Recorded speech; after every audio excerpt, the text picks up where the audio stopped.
Government blocks 118 mobile apps on the grounds that these apps are prejudicial to sovereignty and integrity of the country. The Electronics Ministry has banned PUBG, Nomadic Map, Carrom Friends and Ludo Stars that are part of these 118 applications. EdTech company Unacademy's valuation hits $1.45 billion after a fresh round of fundraising of $150 million led by SoftBank Group's Vision Fund 2. Existing investors General Atlantic, Sequoia India, Nexus, Facebook and Bloom also participate. Zomato raises 456 crore rupees from Temasek's arm investments, according to Toffler. According to HSBC Global Research, the food delivery unicorn is valued at $5 billion. Venture capital firm 314 Capital launches a $100 million fund to invest in technology-led startups. The Fund 3 will increase 314 Capital's assets under management to over 1550 crore rupees or $210 million.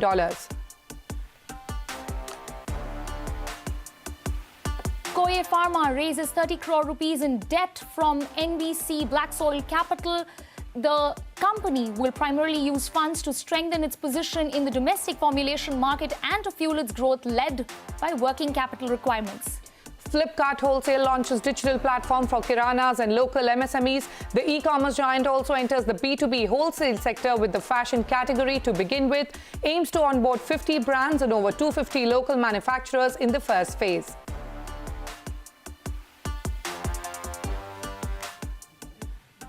Well, those were the headlines we were tracking for you today. Hello and welcome to Startup Street. Another crackdown. The central government today has banned another 118 mobile applications, including the popular mobile game PUBG. The government says that it has received many complaints about misuse of these mobile applications available on Android and iOS, especially for stealing and transmitting user data to overseas servers. We have my colleague Ashmit with us with more details about this latest move. Ashmit, what are you picking up? What is the government stance on this app ban move?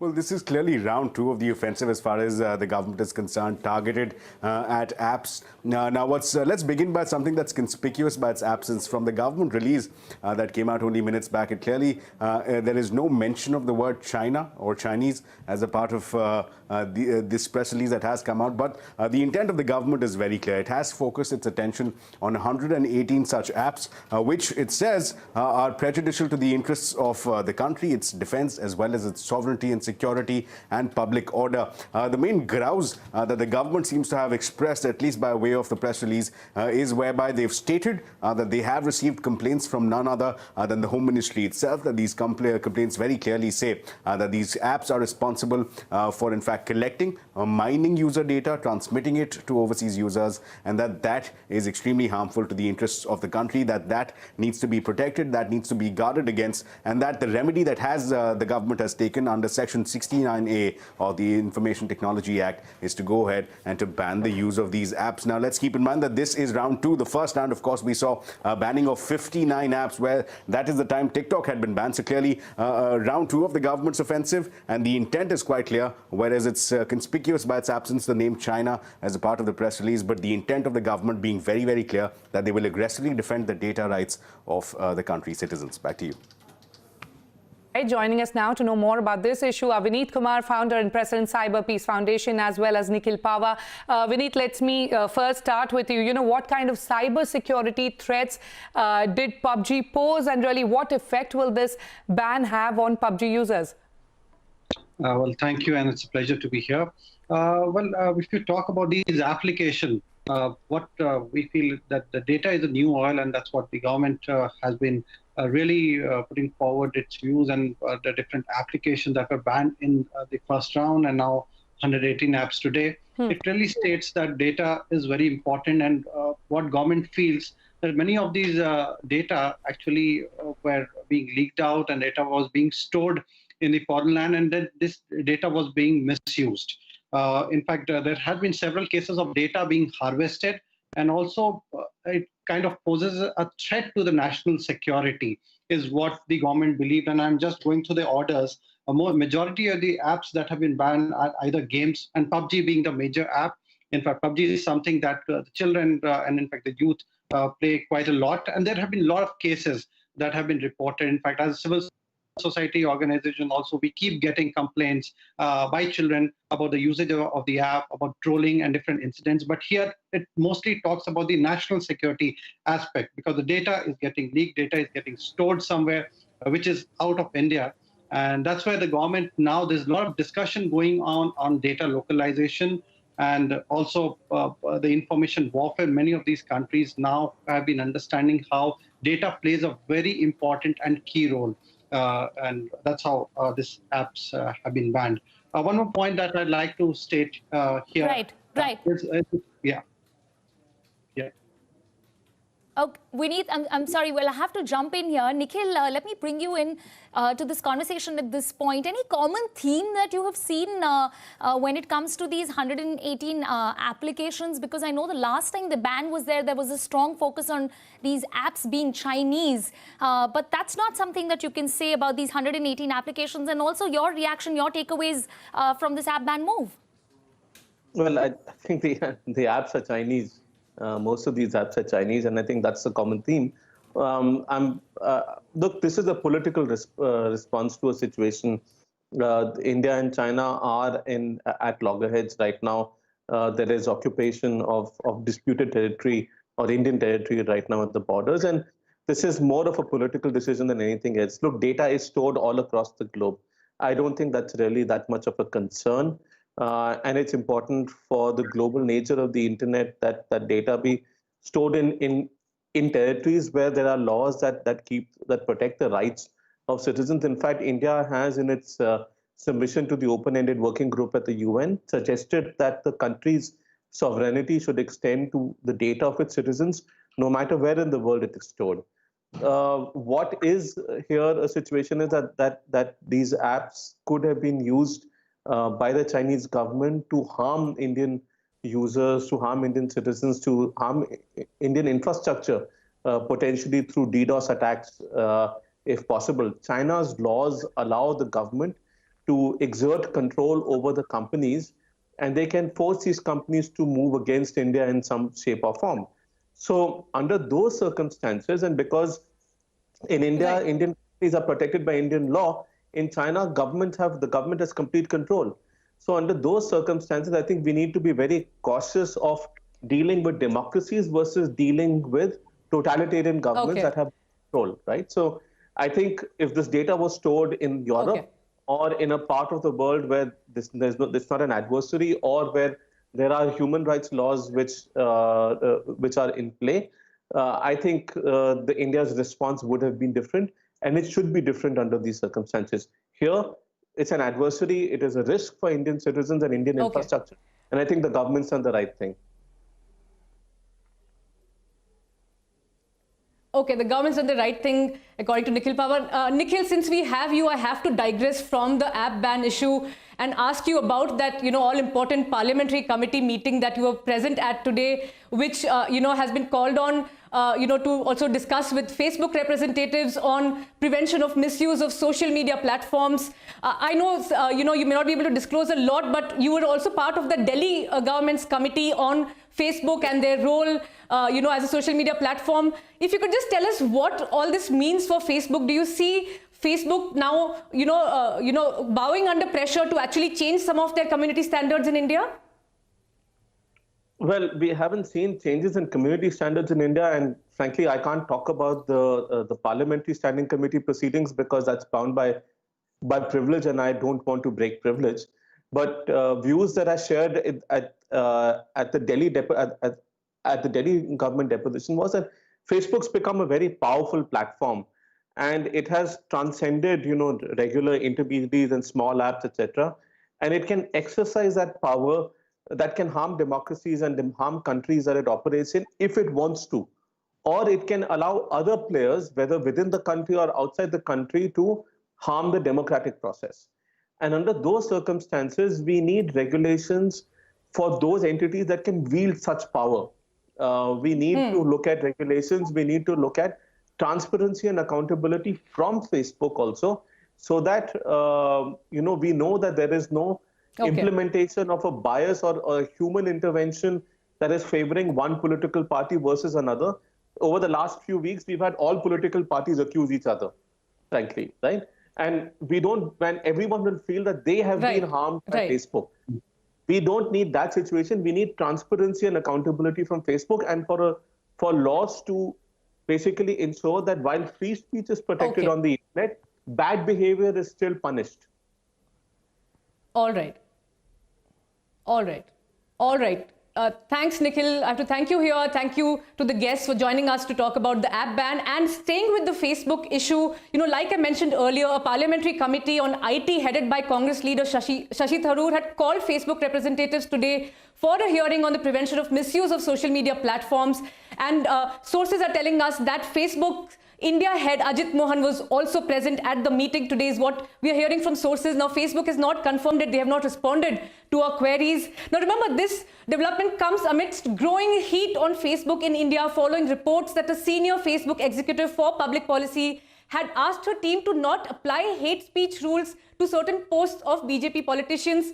And, like Nikhil mentioned earlier, both parties, all parties have actually taken up a lot of issues with Facebook. In fact, last month, the Congress party had written to Facebook founder Mark Zuckerberg on these allegations and on these reports. But just yesterday, the BJP government, and to be specific, the IT minister, Ravi Shankar Prasad, shot off a very scathing letter to Mark Zuckerberg, alleging that the Facebook India senior management, including the managing director himself, belong to a political belief which he says has been defeated in successive elections, is what Prasad wrote in the letter. He also stated several serious concerns, and he has called on Facebook to put in place country-specific community guidelines, and has also stated that the company's outsourcing of fact-checking to third-party fact-checkers is a major issue. Like I said, Facebook has not responded to our comments. They have, last month put up a blog post in which they have said that they have taken down posts by Indian politicians when they have violated their community standards, and that they have taken down globally in the last quarter, they've taken down 22 million posts which had hate speech content, but they're not commenting on these hearings as of now. With that, it's over to you, Shruti. All right. Thank you, Mugdha, for those details. We'll be following up on this issue on Startup Street. Moving on, the Eruditus Group, consisting of Eruditus Executive Education and its online division Emeritus, has completed its Series D funding totaling $113 million. The Series D round was led by Leeds Illuminate and Process Ventures, with participation from Chan Zuckerberg Initiative and existing investors Sequoia India and Ved Capital. As EdTech emerges as the sector of 2020, what are the top trends and what does this hold for the future of the business? To answer some of these questions, joining me now is Ashwin Damera, co-founder and CEO of Eruditus. Ashwin, many thanks for joining us on Startup Street today. Now, with your Series D round of $113 million, you plan to deepen operations in emerging markets as well as invest in creating career-ready courses. Can you take me through the specifics, what these courses will be and who will you be targeting at? Thanks, Shruti. So I think, in the EdTech space in India, we must be the most global EdTech player. More than 80% of our revenue comes from students outside of India. So with the new fundraise of $113 million, we will look to expand in China, in Latin America, especially with language courses. About 20% of our students enroll in courses in Spanish, Portuguese, and Mandarin. In terms of the topic areas, we're sitting in a moment in the pandemic world where a lot of people have lost jobs. There's a huge need for reskilling and upskilling. And so a lot of our course topics are in these in-demand skill areas, whether it's artificial intelligence, machine learning, digital skills, things around data science. And those are the kind of areas that we will look to create more curriculum in. Okay. Now, Ashwin, LinkedIn today announced the most popular courses list in India, and the report says that members of the platform have continued with their learning journey post the pandemic, and online learning and upskilling continues to show an uptick in demand. In fact, there's been an increase of 245% in the number of hours spent on learning from July 2019 to June 2020 compared to the same period a year before. Now, what is the kind of demand you're seeing at Eruditus? So we have also seen a doubling of our demand. Last year, we did about $100 million in revenue. This year, we are tracking to do about $200 million. So that's a 2x. And I think what's happening really is the mainstreaming of online education. We're seeing this, Shruti, in every single sector, right? So in K-12, you've seen Byju's go through the roof. Just now, today, you've seen the announcement from Unacademy on the test prep space.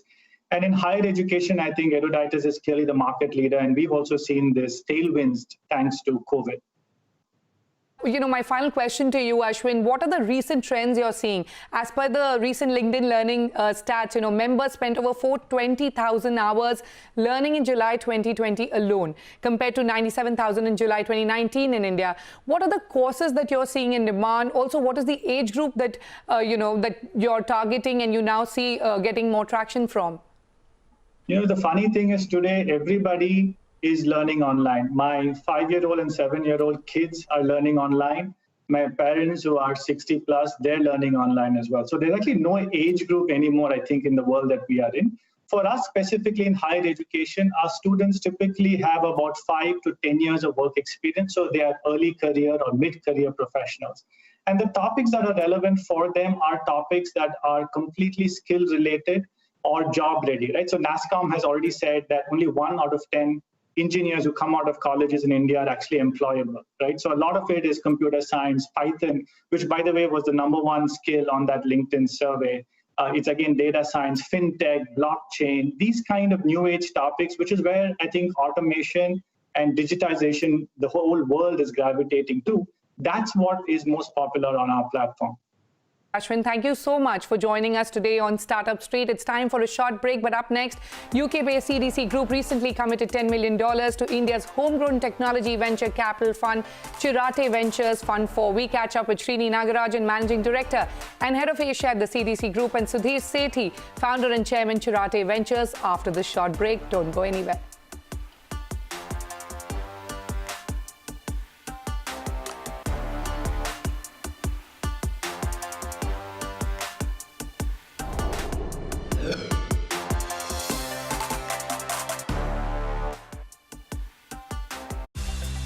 साल से जो हम दुनिया में रौनक लाए हैं, वो इसलिए मुमकिन हो पाया क्योंकि हम हर कदम पर अपने रिश्तों, पर्यावरण।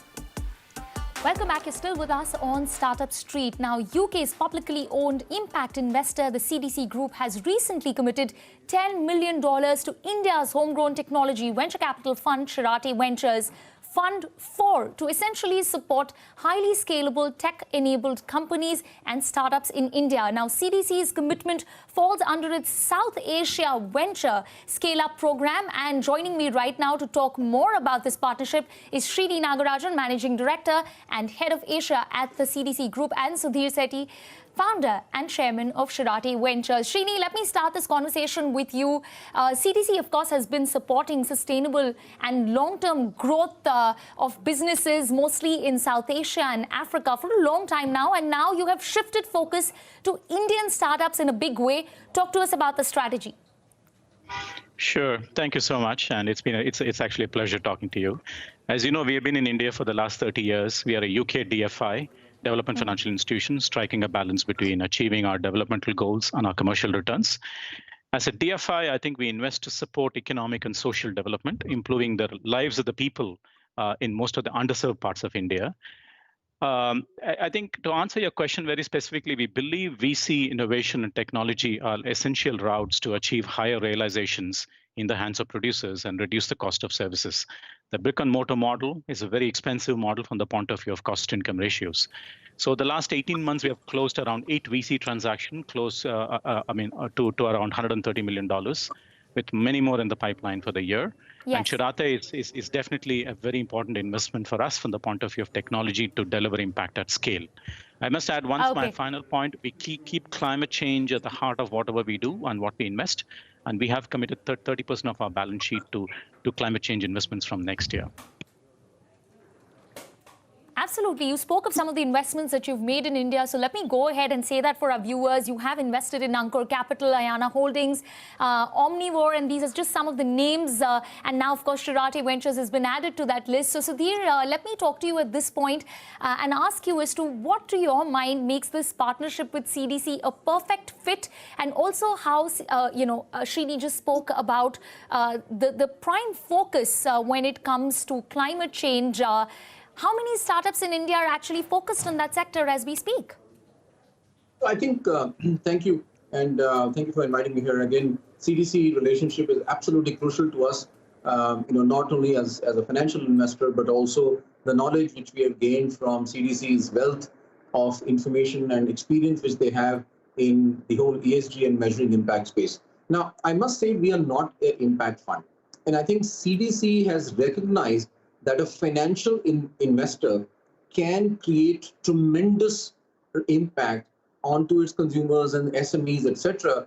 Because where we invest as per our strategy is entrepreneurs solving real problems which India faces, which have not been solved before in the brick and mortar area, but we are using technology. So to us, it's like the other side of the coin.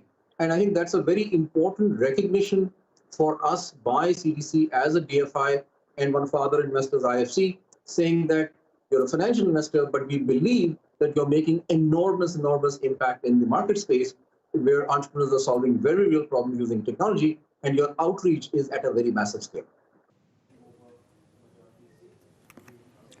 All right, before I let the two of you go, let me quickly ask you in terms of what is the investment dynamic going to be like between CDC and Shirate going forward. Srini, let me ask you, how closely are you going to work with players like Shirate? And Sudhir, I'll quickly let you help us understand as to how this partnership is going to go in terms of the vetting process, etc. And I'll give you 30 seconds to both of you to answer that question. Srini, starting with you. Fantastic. Thank you. It's not easy to find an experienced fund manager in VC who have seen cycles, and we truly believe Sudhir and the team have seen cycles. And they are a very balanced team who are actually stuck together, which is very important in the world of venture capital investing. So the two-part answers to this very quickly. We have been tracking Shirate for the last few years. We have been in discussions with them over the last few years and aligning ourselves with our overall goals on development impact and business integrity. Post-investment, we will ensure that we have an active involvement in terms of fund advisory committee. And most importantly, they will be a feeder for us in terms of an active co-investment plan. And we normally act as a sounding board for our funds whenever after we invest. Over to Sudhir. Yeah, absolutely. I'll echo that. And CDC obviously is a fund investor, plus they are a very active co-investor in the direct. So we have a very active co-investment program where LPs can come into our late-stage companies. And that, I think, is a very important program because, we have achieved scale. We have seen 4 down cycles, stable team. But so fundamentally, the partnership is about how to address the Indian market space we will identify the early-stage companies, grow them to a certain stage, and CDC obviously will evaluate those companies and use their direct pool of capital to come in some of those which they find appropriate.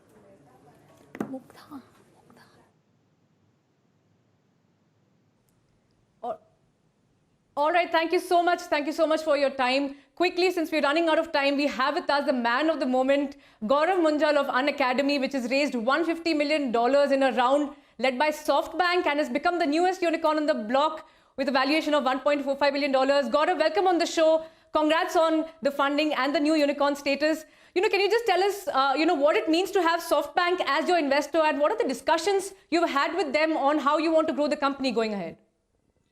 First of all, thanks for inviting me to the show.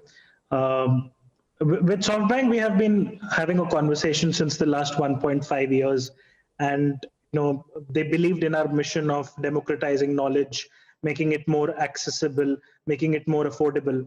And I think the discussions about the current round started around 45 days ago, and the whole process was finished in 45 days. It was quite smooth, and everything happened virtually. So great to have SoftBank as a partner on board, and I think it will help us achieve our mission of democratizing knowledge to help people achieve their goals even faster. All right. So Gaurav, even your peer Byju's has been raising a lot of funding this year, and they have also made several acquisitions. You at Unacademy yourselves have made a lot of acquisitions this year, PrepLadder, Mastery. Will this new funding also go towards that? Will more funding in the edtech sector lead to more consolidation? See, we acquire firms for a couple of reasons. One is that if we really like the founders. For example, I believe that the mission that we have, we need more founders to work with us. Second, if the company is doing something very unique that we can learn from. Or third, if the company is in our core focus area. So for any of these three reasons, if we find firms and there is alignment, we will definitely do more acquisitions. But we will continue to focus on growing organically also, and launching new categories and launching in newer markets where we can help people achieve their goals by giving them access to the best education by the best educators.